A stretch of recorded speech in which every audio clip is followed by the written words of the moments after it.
Hello, and welcome again to 1,000 Words, my reflections on great writing. You can find all my episodes on my YouTube channel, and I'll include a link to that below. Today is episode 4, in which we focus on a very brief yet very poignant address by Abraham Lincoln. Lincoln was known to write his own speeches, and let me tell you, the man was good. He was a good writer. Stand inside the Lincoln Memorial in Washington, D.C., stare up at the statue of Lincoln, look to your left, and look up at the words of the Gettysburg Address, and tell me you're not amazed by how much poetry and meaning he can pack into so few words. And you know, the thing for me about that speech, the great irony, is the phrase, "The world will little note nor long remember what we say here." Of course, he uses that phrase to deflect attention from himself and focus it on those who died on the Gettysburg battlefield. But we actually have long noted both what he said and what they did. So there's that one. But read his second inaugural address. He delivers that speech about a month before the Civil War comes to a close at Appomattox. And whether you realize it or not, you know some of the words to that speech. You've heard them before. Remember, the war is almost over, and he closes the speech with this: "With malice toward none, with charity for all, with firmness in the right as God gives us to see the right. Let us strive on to finish the work we are in, to bind up the nation's wounds, to care for him who shall have borne the battle, and for his widow and his orphan. To do all which may achieve and cherish a just and lasting peace among ourselves and with all nations." So yeah, Lincoln was an extraordinary writer. That really became clear for me when I was a graduate student studying in Springfield, Illinois. Yes, Springfield, where Lincoln's law practice began and thrived and where he began his political career. That's when I took my first trip to see Lincoln's tomb in a cemetery north of the city's downtown, not that far away, actually, from where Lincoln's law office used to be. The tomb probably isn't as big as you'd expect it to be, but it's lovely and fitting. The president's remains are there, along with Mary Todd Lincoln's and the bodies of 3 of his 4 sons. Inside, 3 plaques are bolted to the marble walls. They include the words to 3 of his most significant writings, and wouldn't you know it, those 3 speeches are the Gettysburg Address, his second inaugural address, and the short speech that we're going to talk about today, Lincoln's farewell address. When we read it together, there's 3 things I want us to listen for. First, let's look at where he takes us as the listener over the course of 9 sentences. Remember, it's only 152 words, but he's going to tell us a story. Second, listen for what rhetorical flourishes he uses in constructing this brief address. He's going to use a couple of rhetorical tricks called antithesis and anaphora. And third, see whether you notice the future president, future at this time, breaking any of the rules of good writing. Before we read it through, however, there's a little bit more context. Remember, this speech happens before Lincoln's first inaugural. The second inaugural address came as the Civil War was ending and about 6 weeks before Lincoln was murdered. But this speech comes about a month before his first inauguration and 2 months before the start of the war. In fact, at this point, 7 states had already left the Union. Lincoln knows what's coming. That's important to remember. It's a rainy day in February of 1861, and a crowd is gathered to see him off at the train station.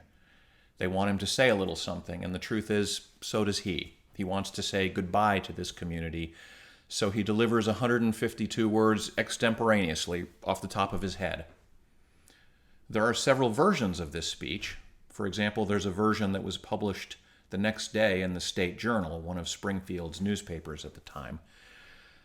But on the train later that day, he commits the words to his farewell address to paper. Those are the words bolted to the wall of his tomb. It's shorter than the one that was in the paper. This is the version scholars seem to agree was the one Abraham Lincoln actually wanted people to remember. My friends, no one not in my situation can appreciate my feeling of sadness at this parting. To this place and the kindness of these people, I owe everything. Here I have lived a quarter of a century and have passed from a young to an old man. Here my children have been born and one is buried. I now leave, not knowing when or whether ever I may return, with a task before me greater than that which rested upon Washington. Without the assistance of the divine being who ever attended him, I cannot succeed. With that assistance, I cannot fail. Trusting in him who can go with me and remain with you and be everywhere for good, let us confidently hope that all will yet be well. To his care commending you, as I hope in your prayers you will commend me, I bid you an affectionate farewell. Well, that's it. That's Lincoln's farewell address. Here, Lincoln is constructing a very short story, a narrative about what he's been through with the people he's addressing, what he's facing after he departs, and what he hopes for the outcome. He's using a simple three-part speech. He's speaking about the past, the present, and the future. And he's a really good storyteller. This is both about and not about himself. It is equally about those he will be leaving behind. You might also note the way Lincoln makes rhetorical use of the negative or the antithesis. Without the assistance of the divine, I cannot succeed. With that assistance, I cannot fail. Douglas Wilson, a Lincoln scholar at Knox College, has written that this technique is something of a rhetorical signature for the 16th president, woven into many of his addresses. We see another literary device that Lincoln uses very well in this speech. It's called anaphora, and it refers to the repetition of words or phrases at the start of successive clauses or sentences. Here I have lived a quarter of a century and have passed from a young to an old man.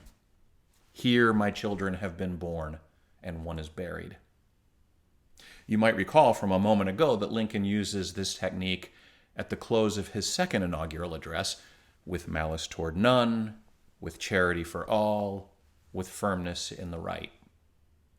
Using anaphora, Lincoln punctuates the poignance and the inspiration of the moment. By the way, did you notice how he uses a double negative at the outset of this address? No one who is not me. I find that skilled writers can deftly break the rules for effect, and I think Lincoln does it very well here. Finally, I'm also struck by how this speech begins with short, punchy clauses and phrases, lengthening as he continues into more complex constructions. And many of his sentences build to a climax. To this place, I owe everything. I now leave, not knowing if I may return. Trusting in the divine, let us hope all will be well. All was not well, of course. Lincoln did return, but aboard a funeral train. To summarize, Abraham Lincoln did more on that rainy morning in early February than say goodbye to his neighbors. He took the time to tell them a story. And that, my friends, is always the core to the art of good writing. Thanks for watching, and I hope you enjoyed this reflection on great writing. See you next time.